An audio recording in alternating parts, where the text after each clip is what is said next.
right, hello again.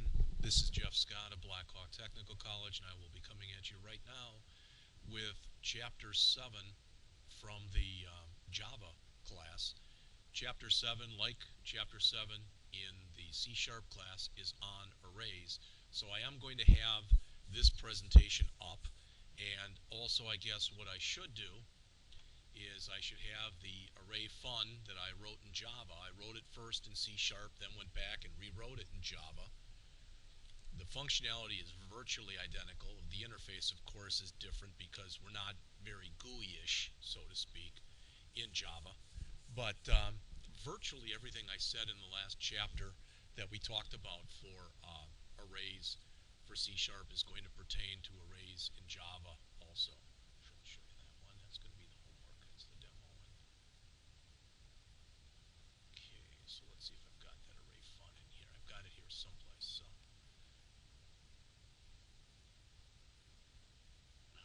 let's see. I'm going to import that in. I had to change my workspace. It just got way too big. So, and I moved some stuff around. Not really worth talking to you about, to be honest with you. So I think it should be here under Java. There's array fun. Okay. Copy it in.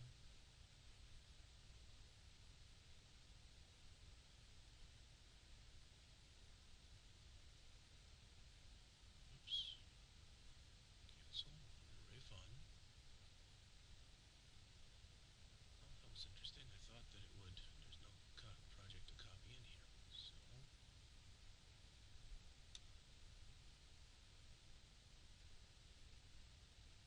under here, I wanted to bring in array fun. Okay. It's not bringing it in. Well, that isn't real good. All right. Well, that's fine. No, no biggie. I'll go back and do this. Like I said, I pulled this out because this was getting, my screen here was just getting too big and there was too much stuff on it. So move that out here.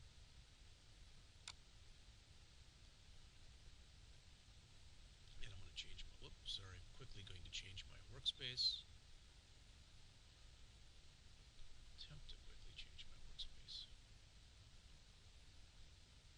So change it back here to Java. Hopefully then the array fun will come up and we can get started. It's about 10 after 8 and I want to finish this hopefully within an hour. Let's see.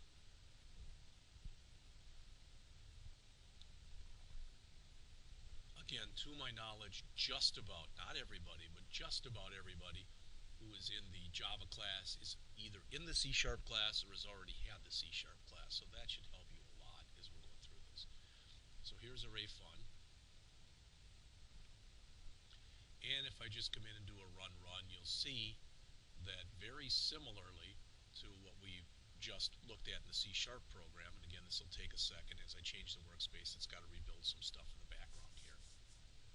Just tell it to do the run in the background.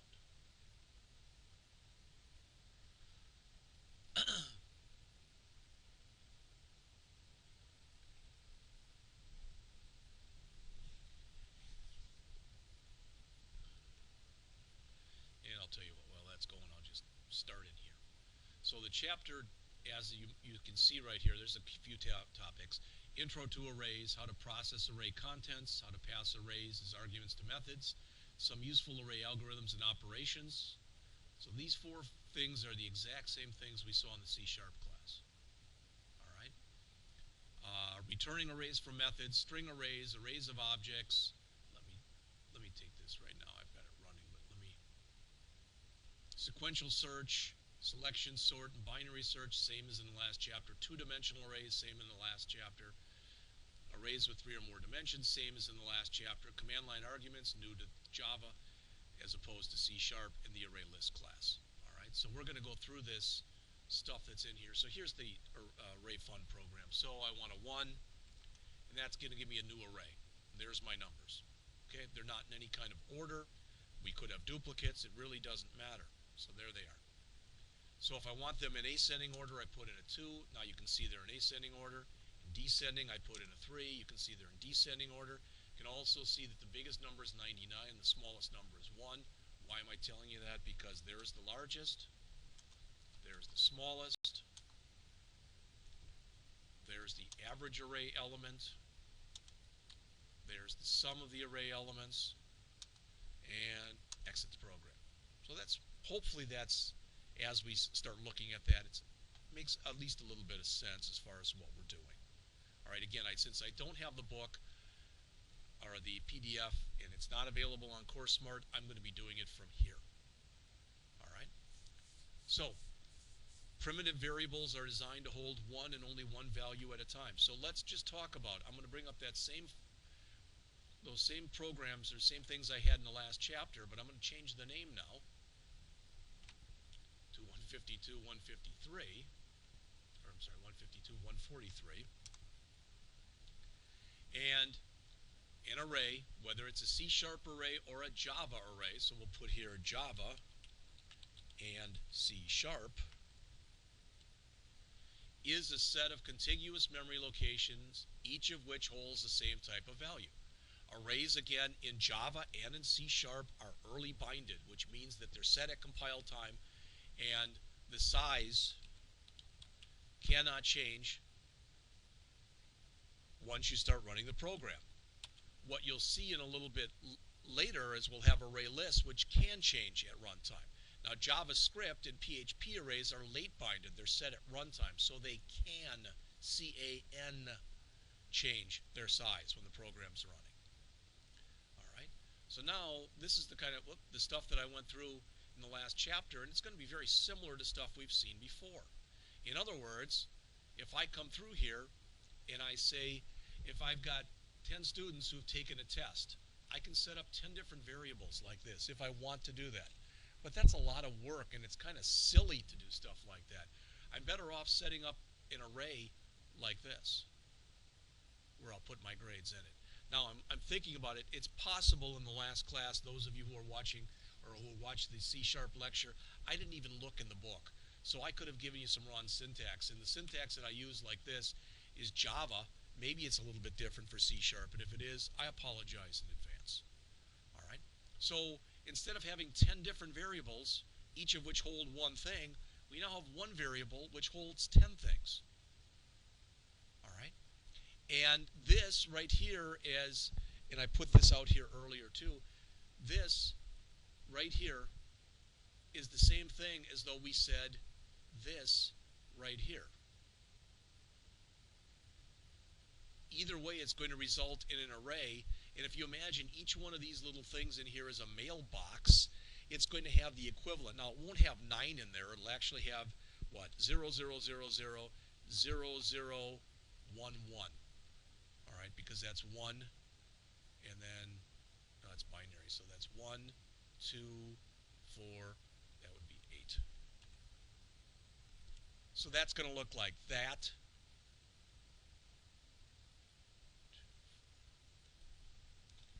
All right, the one next to it is going to look like, and I'll make this a little wider just so you can see it, maybe a little wider still. All right, so I'll have to put in those 4 zeros, and I'll have to stick it in as though it's a string. All right, and then this one right here would be 0, whoops, 0, 0, 0, 0, 1, 0, 0, 0, etc. So that's actually how it's going to end up looking. That's how it's going to really look in memory. It won't look like this. It'll look like this. It won't look like this. It'll look like this, etc. All right. But again, much easier if you know the values in an array to set them up at the beginning as opposed to do this. It's just more work. It's not that there's anything wrong with doing it that way. It's just that it's more work.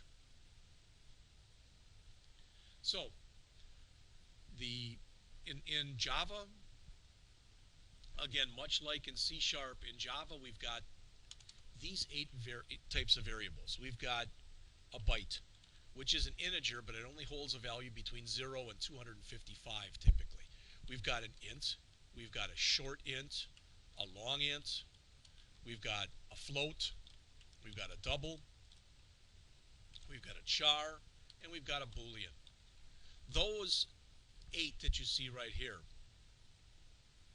those are referred to as the Java primitive data types. And they're primitive because they're in their most fundamental form. They're also called atomic data types. They can't be broken down, and they can only hold one value at a time. An array, as you see right here, is what's referred to as a data structure. It can hold multiple values at the same time. And that's what they're getting into in here.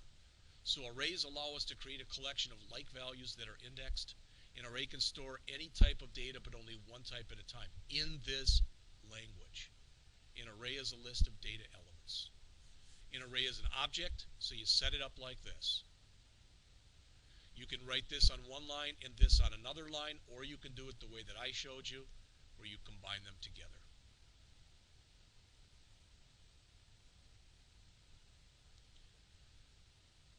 You can create an array of any type. The array size must be non-negative.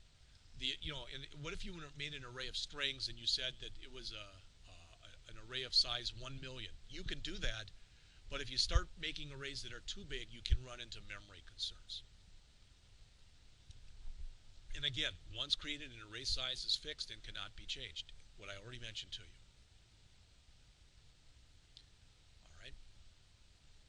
You access an array by using the name of it. So this literally is pronounced numbers sub 0 equals 20.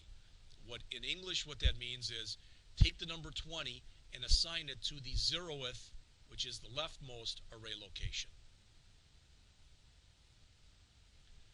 Array elements, as it says, a single array element is just like any other variable.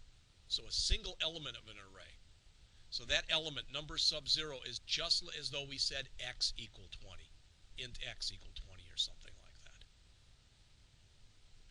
Array indexes are always 0-based in virtually every language that I can think of. Arrays work really well with loops. So let's pretend for a second, and I'll put another example out here. So I've given a couple of these already, and I've talked about these in other classes, but I'm going to put another one out here. All right, so let's suppose we want an int array with all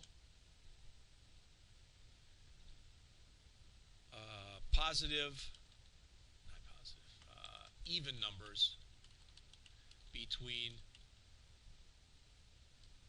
1 and 20.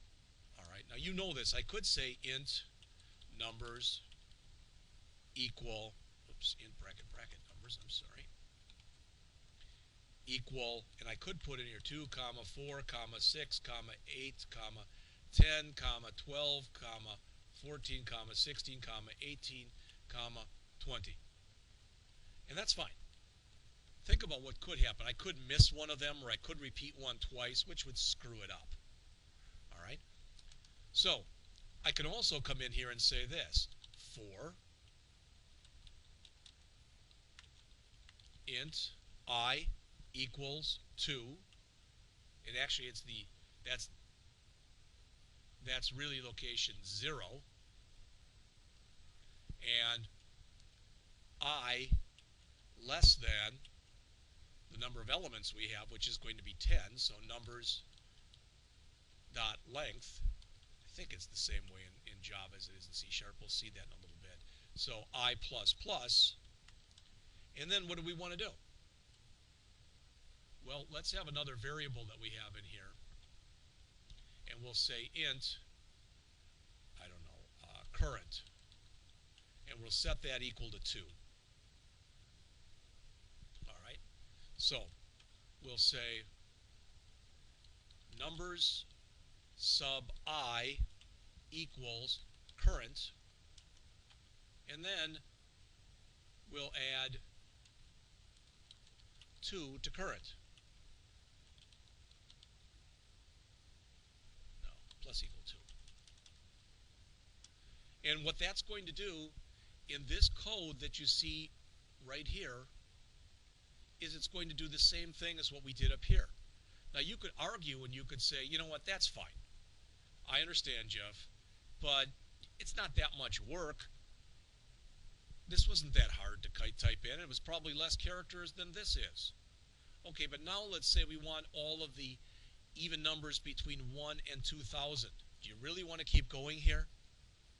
We're all here. All I have to do is change this so it's a brand new array. So I say new int 2000 and boom. Now it's going to give me 2 plus 4 plus 6 plus 8 plus 10 all the way up to 2, really up to 1999.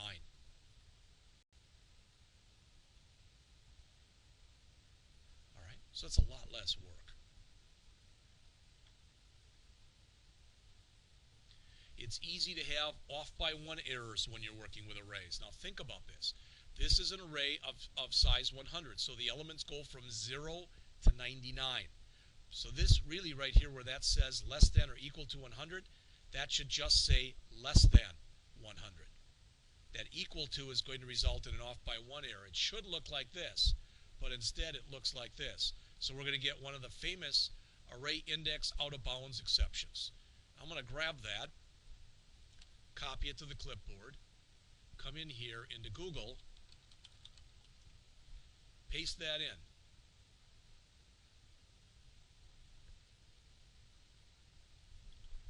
This is right from the Java help, thrown to indicate that an array has been accessed with an illegal index.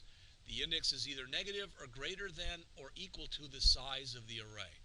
So the indices that you create must be less than or equal to the size of the array when you create it. That's all the authors say.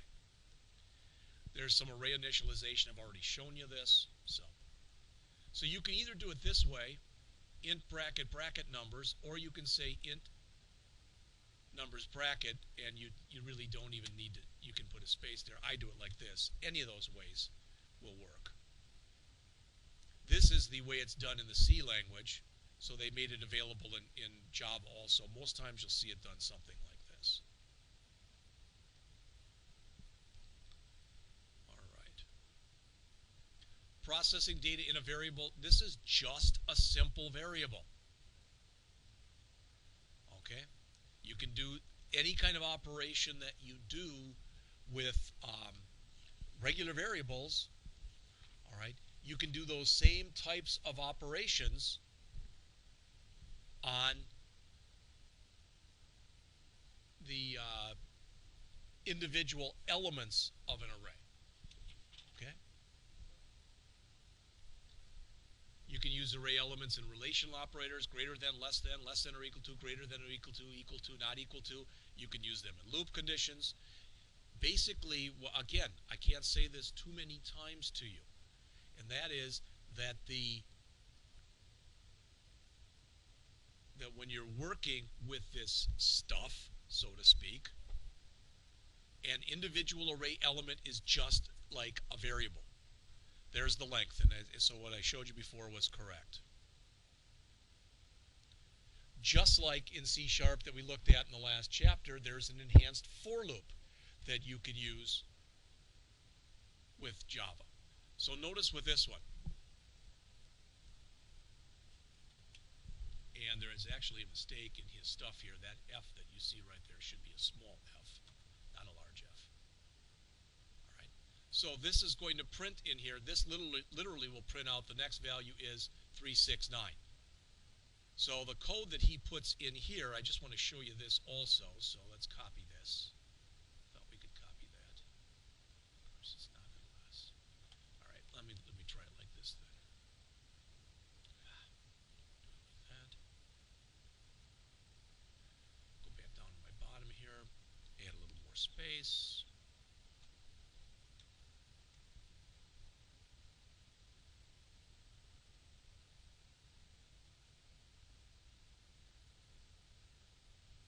So this is what he has. Int, bracket, bracket, numbers, equal, and he's just going to put 3 values in there. 3, 6, 9.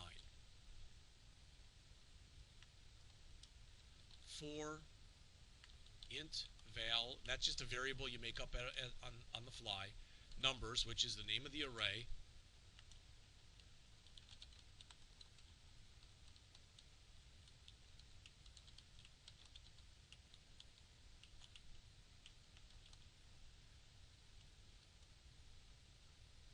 so that's what he shows you here. What I'm telling you is that code that you see right here is the same code as though I wrote for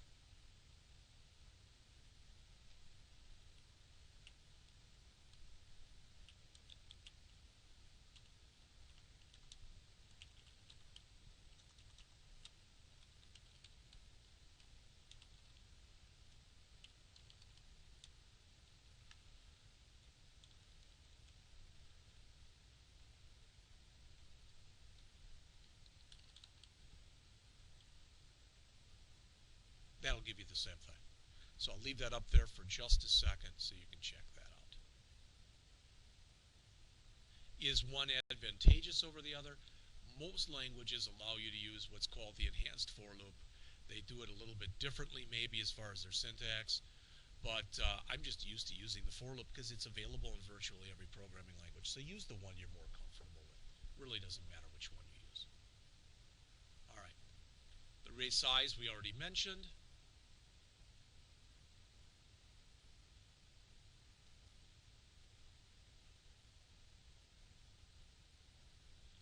Just as we talked about before, if you decide that you want to copy one array into another, you can't do what's shown here on the slide.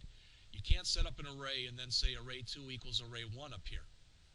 That doesn't copy it. What it does is this line, int bracket bracket array 2 equal array 1 becomes an alias. So both of them point to the same array. So now if you change either one, it changes the other one. There is some good stuff in here on page 466 in the book. The author tells you when to use the enhanced for loop versus a traditional for loop. All right, I'll let you read that on your own. As far as passing array elements to a method, when you pass an individual array element to a method, you pass it by value. You pass a copy of it. If you pass an entire array to a method, it's passed by reference, so it's a permanent change you're making. Notice that here they're calling it, so they're calling show array and they're passing it numbers, which is the name of the array. Then in here again, you could call it numbers, but they didn't. But it's the type bracket bracket to show that it's an array.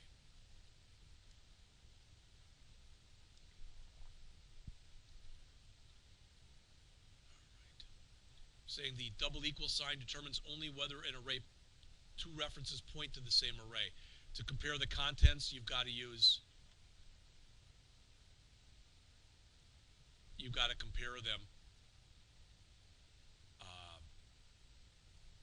element by element. Okay.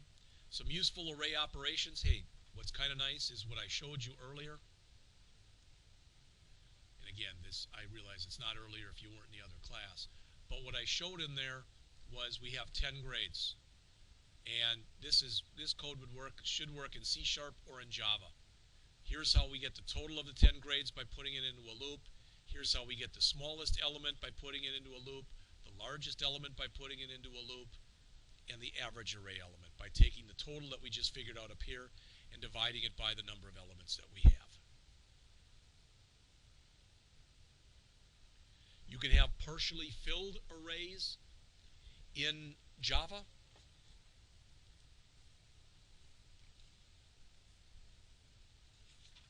Just like you can have partially filled arrays in C#.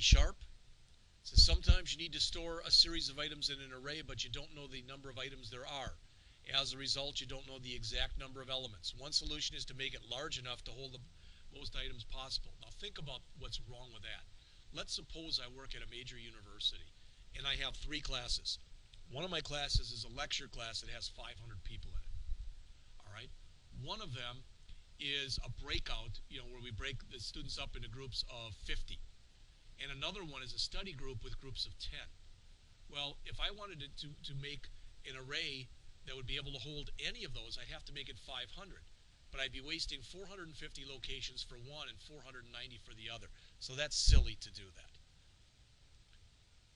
All right, when you process a partially filled array, you only process the element that contains the valid data items. So we could check in here, and if the user had negative numbers or something else, all right, we could just say the heck with it, just skip it, for lack of better words. All right, working with arrays and files on page 487, as the author says here, saving the contents of an array to a file is fairly straightforward. You use a loop to step through it, and it's shown on the bottom of 487, and the code's on 488. You can also return an array from a method. All right? So you can return an entire array. But notice if you do that, it's just the name of the array, no brackets. You can have an array of strings, and this is mentioned starting on page 490 on the bottom of the page. Sorry, lost my page here. There we go. Okay. So arrays are not limited to primitive data. You can make an array of strings. You can create an employee object and make an array of those employee objects if you want to do that. So there's a lot of different ways that you can get around and different things that you can do here with this. All right, I'm going to have to pause for just a second. All right, so let's continue on. Again, you can have an array of anything, not just arrays of primitives, as we talked about earlier with those primitive types. So you can have an array of bytes, an array of ints, an array of shorts, an array of longs, an array of floats, an array of doubles, an array of chars, an array of booleans if you want to. And I've shown you some examples of those.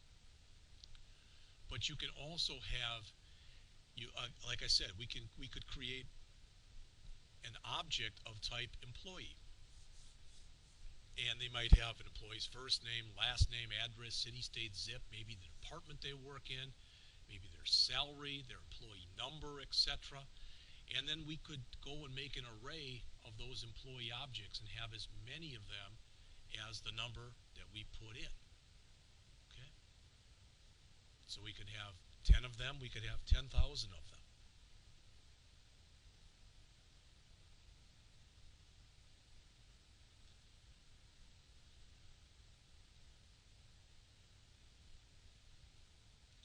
A little bit different here. Notice with an array of string objects, as it says right here, the name holds the address of the array. So in other words, this is an address of string objects. So what this does is it points to where in memory this is going to be, that to where this is going to be, etc. Because this is an array of objects as opposed to an array of simple data types. If an initialization list is not provided, the new keyword must be used, and you must put a number in there to specify how big or how many elements the array is going to have. Here it says 4 elements, so it'll be elements 0, 1, 2, 3. Remember, in every programming language, that arrays are 0-based. Okay? And as they show you right here. This number must be a positive integer, so it must be greater than 0.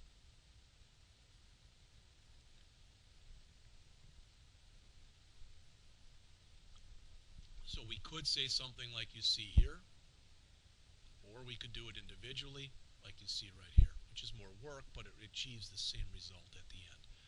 Notice, this is very interesting here. It says calling string methods on array elements.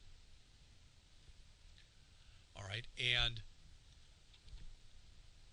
as it says, string objects have several built-in methods. We've already looked at some of these. We've already looked at to uppercase, to convert something to uppercase. Why would you want to do that?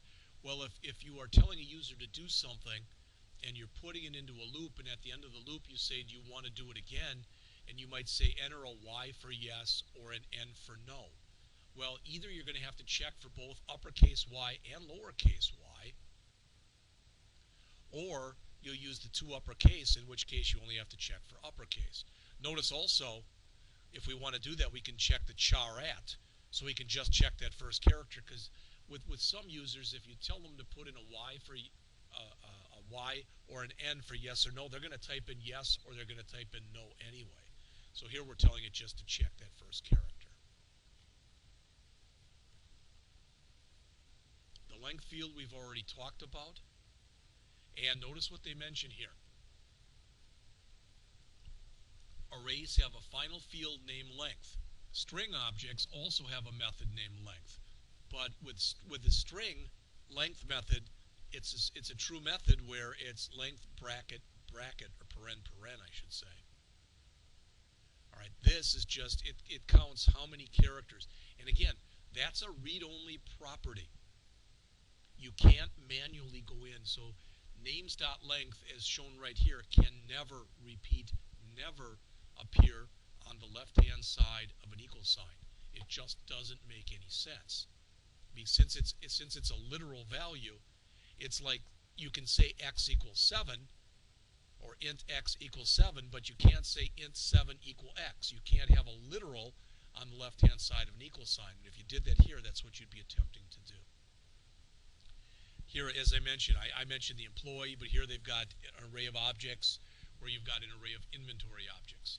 So that inventory object could hold anything in the world that you needed it to hold. And the author does give you an example here, an example program. And it's not bad on page 496. We don't normally do that in here, but let's take a look at that particular example.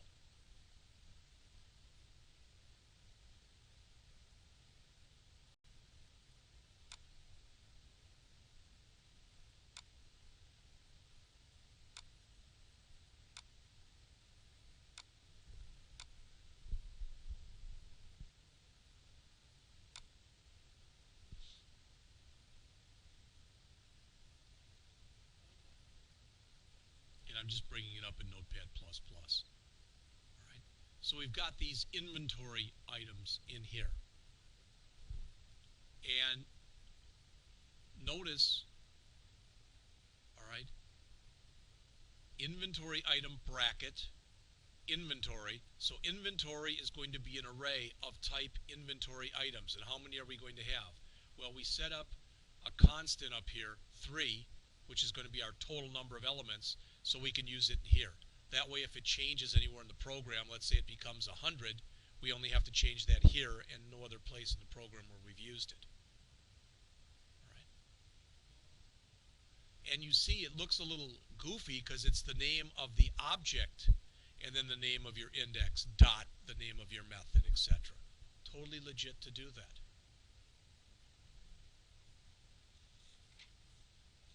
All right. Next in our book here, they start talking about a sequential search. And again, I'm not going to go through this as much now because we went through it a lot in the last chapter. But I'll show you the same example that I showed in there. And that is, imagine for a second here,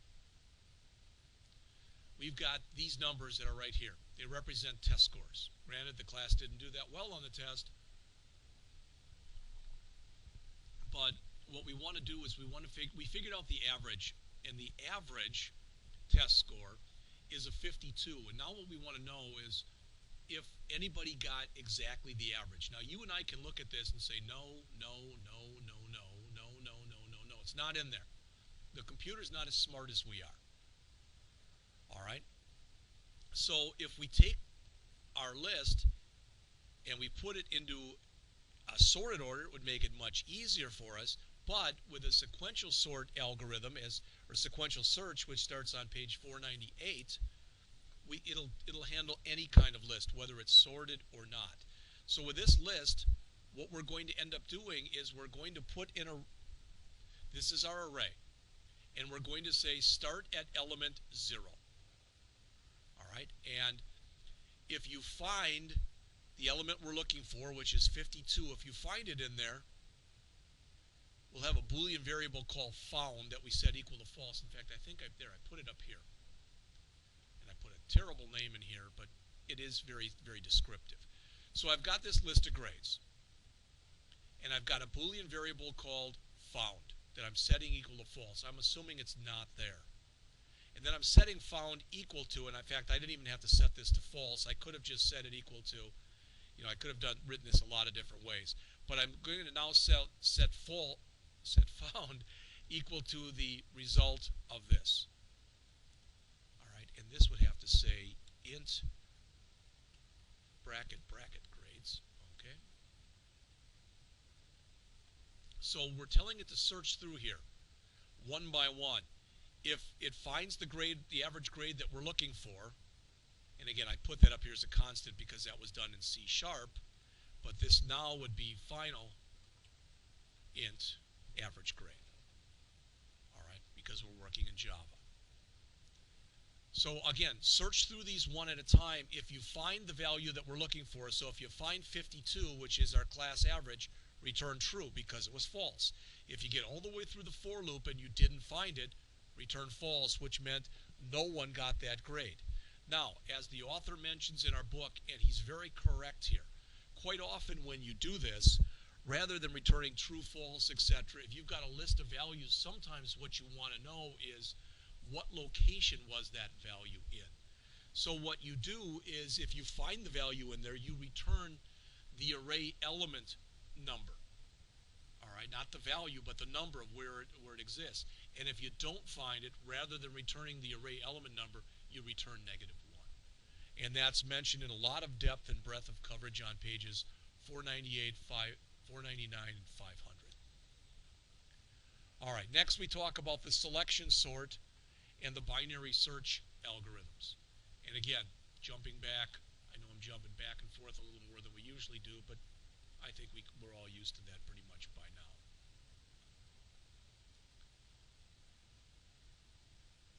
All right, he doesn't show as good of an example in here as he shows in the book, so I'm going to take the one that he's got in the book and kind of replicate it here. All right, so I'm going to jump down to the bottom again.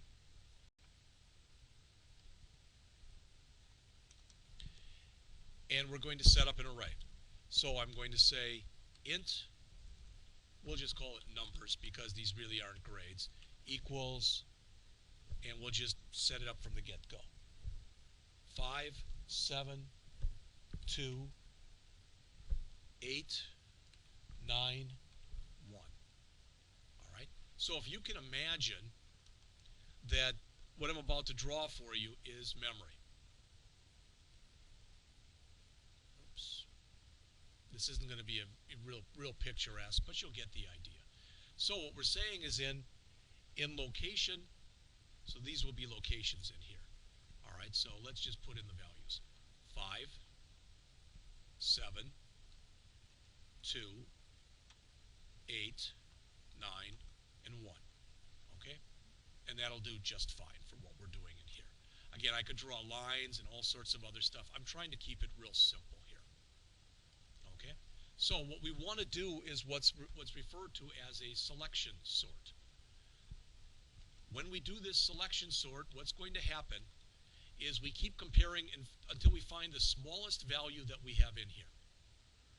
And then we flip it with whatever is at that location now. So 1 is the smallest value. So what we want to do is once we find 1, we want to flip it so 1 goes here and 5 goes here. All right, now we've gone through and done one iteration of this. Now we want to do another iteration, but since we've already got this in order, as far as our first element, now we don't have to check all 6 elements, we only have to check these 5. So we look and oh, there's 2, that's the smallest, yep. So what we want to do is we want to flip these 2. So we've now got a 2, and we've got a 7 here. All right, then we run through, and now, because we've got 1, 2, and we've got 7 here, I'm sorry, that would be 5 here and 7 in the other one. So 5 and 7. All right, so now that we have these, all right, now we say, okay, that's in order, that's in order, that's in order, so we just do the last 3. So we flip, and this becomes 7, that becomes 8. And finally, when we do the last one, these are the only 2 left, so we flip those 2, and we get 8, and we get 9. So the idea is what we're doing, This is also referred to, and is very similar in nature to what's referred to as a bubble sort, where we're letting either the smallest number bubble to the top or the largest number bubble to the bottom. All right? There are a lot of different sort algorithms. The problem with this, with some of these sort algorithms, is they're unbelievably slow. And they're unbelievably slow just because there's a lot of work that we have to do. There are entire books that have been written on the different sort algorithms, just so you're aware of that. There's entire books. So again, we've got this, we flip the 1, so we want the smallest, and we flip that with whatever was there before. So now that we've done that here, we don't have to worry about our location 0 anymore. That's set. So we only have to worry about these. And we find out that 2 is the smallest, so we flip it with whatever is there now. So we flip the 2 and the 7. So I guess I did this wrong here. That's actually going to be the 7 here. And that's going to be the 5 down there. All right? And then we come back here, and now 5 is the smallest, so that's going to end up being 7. I'm sorry, it's going to end up being 5. And that one's going to end up being 7. And these were 8 and 9. All right, so we come down here again, and now we've got 7, and we flipped it with this one. So we've got 7, 9, 8. And finally, when we're all done, now we don't have to worry about this. And it was actually harder to draw this, as you could see, than it was for the computer to figure it out. All right. Okay, next then, we'll jump into talking a little bit about a binary search. All right. And a binary search is also referred to in some books as a halving search, H-A-L-V-I-N-G, because we're going to keep taking the list and cutting it in half. All right, and to show you that, let's jump back into our example that we had here. And again, this won't work with this kind of a sort, but this one will, because it's already in order. So what we want to do is we want to know if anyone in our class got a 52. So we go halfway down, 1, 2, 3, 4, 5. We check right here. And we say, okay, is that the number we're looking for? Is that 52? Well, you can see it's not. Is the number we're looking for 52? Is it greater than or less than this number? Well, it's greater than. So in one swoop, in one guess, so to speak, we've eliminated 1, 2, 3, 4, or 5 of our possibilities. So we cut it in half again. There's 77. Is the number we're looking for, is that it? 52? No. Is the number greater than 77? No. So now, in two guesses, so to speak, we've eliminated 1, 2, 3, 4, 5, 6, 7, 8 of our possibilities. So we look at it again, and we say the only thing that's left now are these two 56s. So we say, okay, is it that one? You know, we cut it in half again. No. Is it greater than that? No. All right, we know it can't be less than because we've already eliminated those, so it's not there. So the only way that this halving sort works is if the array is already in order. So you keep cutting the array in half. You start with the element in the middle of the array. If you find if that is the element you're looking for, you're done. Otherwise, you check to see if it's greater than or less than that value. If it's greater than, you've already eliminated the top half. If it's less than, you've eliminated the bottom half. And you repeat this as necessary. So we'll go through the example, or an example similar to this, all right, when we go through our other lecture on Monday. We'll talk about it a little bit. We've looked at it a little bit now. All right. The next thing that's in there are two-dimensional arrays. And I mentioned this in the last class, and I'm going to say it once again. I've had people who've told me for years, I just really have trouble, Jeff, with two-dimensional arrays. They just don't make any sense to me. And I asked them, do you use Excel? Yeah, all the time. Well, you're working with a two-dimensional array. The only difference is, in Excel, our columns are letters, and our rows are numbers. Our letters start with A, and our numbers start with 1. But when you work in Java, we put 0, 1, oops, 0, 1, 2, 3, 4, 5, 6, 7, 8, 9. I'll just put the first 9 locations in here. This would be 1, 2, 3, 4, 5, 6, 7, 8, 9. So the difference is that location right there, instead of being the equivalent of like A1, let's move these back so that they are in that actual location.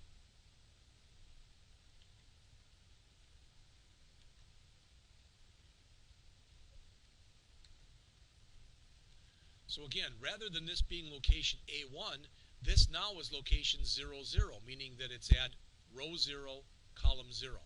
And we always do our arrays in what's called row column order. That's just the standard. It's not that you can't do it the other way, it's just that you shouldn't do it the other way. So this would be row 0, column 1, row 0, column 2, row 0, column 9, row 6, column 0. All right. So what I'm saying is if you've ever worked with a spreadsheet, you've already worked with a two-dimensional array. Very similar to the picture that you see right here. All right. When you declare a two-dimensional array, you need 2 sets of brackets to show how many rows you have and how many columns you have. You can always tell how many elements you have by multiplying the rows by the columns. There will be 12 elements in this array. And just to show you a 3 by 4 array, all right, so it's going to have what? A 3 by 4 array is going to have 3 rows, and it's going to have 4 columns. All right, and if you add up the squares that are in there, you'll see that it equals 12. So that's row 0, column 0, row 1, column 0, row 2, column 0, row 0, column 1, row 0, column 2, row 0, column 3, etc. Okay.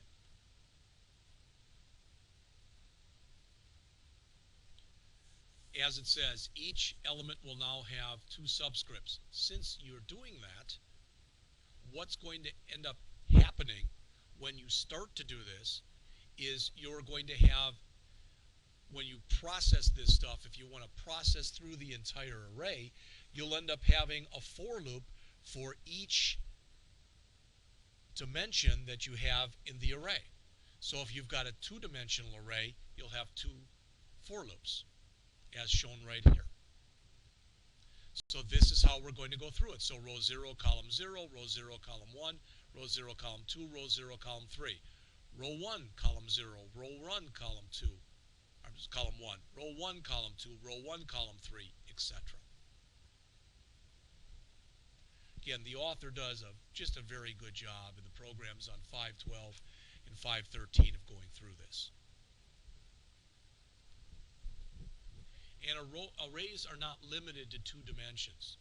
You can have an array of as many dimensions as you need. You could have a 50-dimension array. Most people don't use anything more than a 3 or maybe a 4-dimensional array. All right? Because it's hard to go and put stuff like that down when you can't fathom yourself what the actual array size is going to be. To most people, that's too confusing, so they just don't do it. You know, if you can't draw it, you can't envision it. And if you can't envision it, it's very hard to work with.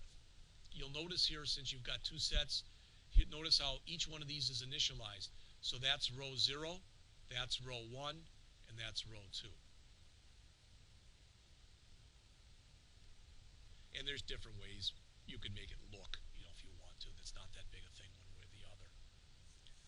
The length field is mentioned here starting on the bottom of page 514. As it says, technically a 2-dimensional array, is an array of 1-dimensional arrays. In fact, some books say we don't support multi-dimension arrays, but you can have an array of arrays. Okay? So the length field here, as mentioned, gives the number of rows that are in the array.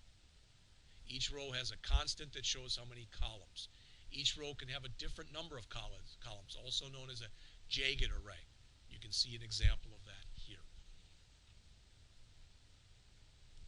Now, the same type of operations that we talked about earlier, as far as summing the elements in an array, and 1-dimensional array, 2-dimensional array, etc., you'll notice 2 loops, 1 for each dimension. 2 loops, 1 for each dimension. 2 loops, 1 for each dimension. All right, can't say this too many times. Notice here, and this is in your book, we're up to page about 520. There's no difference between passing a single-dimensional array or a two-dimensional array as an argument to a method. All right, except when you actually declare the method, you'll need two sets of brackets. Okay. The regular arrays I've already talked to you about. Arrays of more than two dimensions here on page 521. Again, as mentioned, Java does not limit the number of dimensions that you can set up for an array. And it says more than 3 dimensions is hard to visualize. Well, I can't see in 4D. I don't know about you. But sometimes, depending on the situation and the complexity of the problem that you're trying to solve, it may make a lot of sense to have an array of 4 or more dimensions. Okay? Just a couple more things that are in the chapter here. The next are command line arguments. And if you see that right here, again, the system is not letting me copy from here. But if I come through here, again, let me put a little space in here, and I type in this, public static void main string bracket bracket args. We've been using this since day one, but we haven't really talked about it a lot. Public, again, is our access modifier. Remember, we have public, which means it's available. It can be called from within the class and from outside of the class. We've got private, which means it can only be called from within the class. We've got protected, which means it can be called from within the class and from any descendants, all right, any children of that class. And we've got package, which means that anything in the package can call it. All right, we've worked with packages extensively in our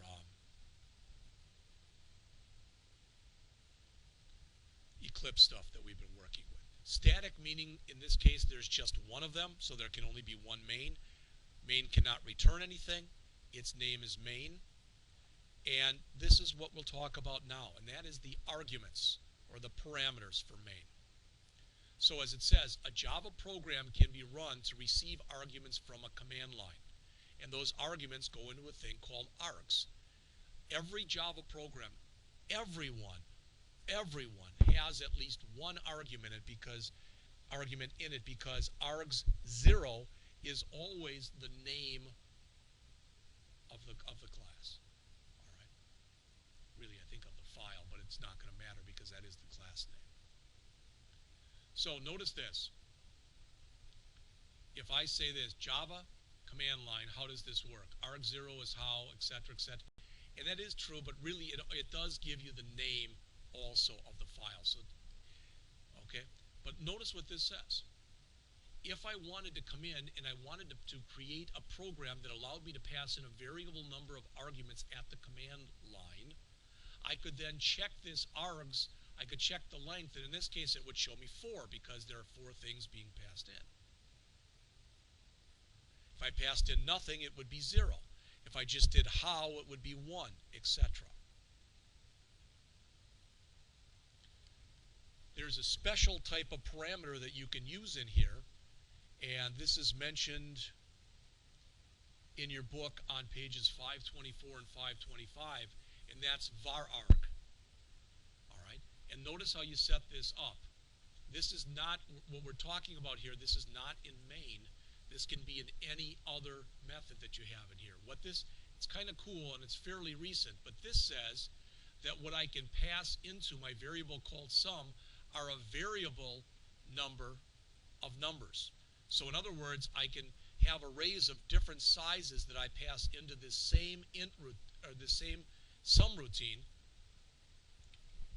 and whether I pass in an array with 3 elements or 300 elements, it will add all of them up for me. All right, this is a fairly new development in Java, to my knowledge at least. All right, finally the chapter ends here starting with the ArrayList class, which starts on page 526, and it goes for about the next 10 pages. So let's take a couple minutes and talk about them. Notice an ArrayList, like an array, allows object storage, but since it's set at runtime and not compile time, an ArrayList automatically expands when a new item is added, and it shrinks as items are removed. So it expands and contracts based on the number of elements that are in the array list. If you use it, as mentioned here, you must import java.util.ArrayList. The syntax is virtually identical to the syntax that we looked at in the C# class in the last hour, and that is the word ArrayList, and then the type inside of angle brackets, then the word, then whatever you call it equals new ArrayList, and the same thing again. All right, and basically, since we're creating a new variable in here, that variable, and it's a data structure, it could have parameters in it, so we need the parens in there. So again, as it says, the word string is written inside of angle brackets if we wanted an array list of strings. If we wanted a different kind of object, so if we came in here and we tried to put integers in there or booleans, it wouldn't work. We need to put in something that's within double quotes here. If this was said int right here, and we tried to put in doubles or strings, it would break. It would give an error also. So to populate an array list, we use the add method to get the current size. You use the size method. Notice it's not length, it's size. So here we would add two things to it. We'd get the size, it would be 2. It wouldn't tell us it's James and Catherine. It would just count how many elements there are and return that number for us. To access, we use the get method. And again, this is still 0 based. So they've got a simple example here using the enhanced for loop in this slide. So here we're creating an array list of strings. We're adding 3 names to them, and we're iterating through here. And so when we run this, we're going to print out James, and on the next line Catherine, and then on the next line Bill. Notice there's a toString method for an array list that returns a string representing everything that's in there. So in this case, since we had James, Catherine, and Bill, that would show James, Catherine, Bill. You can remove elements one at a time. So if I have 3 elements, which are element 0, element 1, and element 2, all right, and I say to remove 1, in this case it would, if we had James, Catherine, and Bill, it would remove Catherine, and Bill would slide up, so then James would be element 0, and Bill then would be element 1. You can add elements, and when you add elements, by default, if you use the add, it adds them to the end of the array. Or the array list, I should say. You can replace elements using set, and there are just a boatload. Which reminds me, and you've seen me do this before, but I'm going to do it again anyway with what we've got right here. Let's see.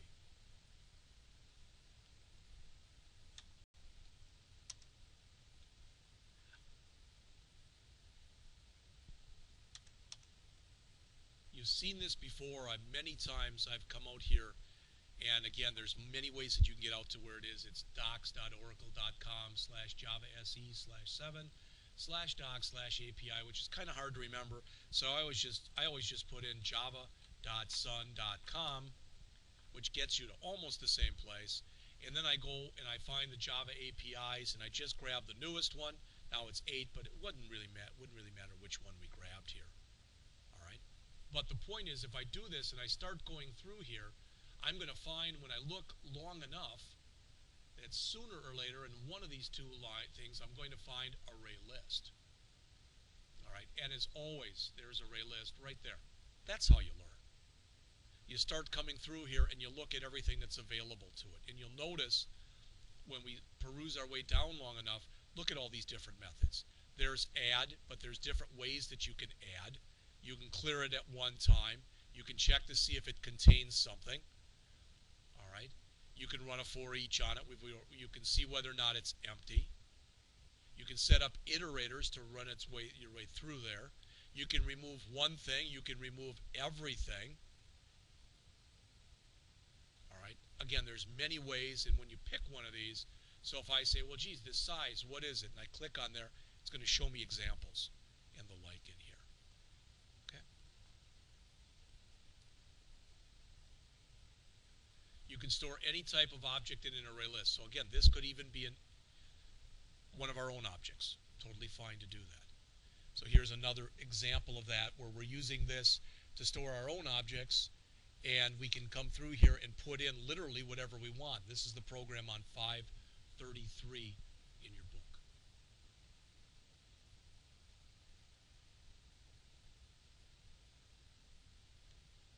All right, and that's it for that. Now, I'm not going to save this, and I'm going to get out of here, but what I am going to do here, don't need that either. What I am going to do is very quickly go over your homework assignment with you. I didn't do this in the other class, but we're going to do it here.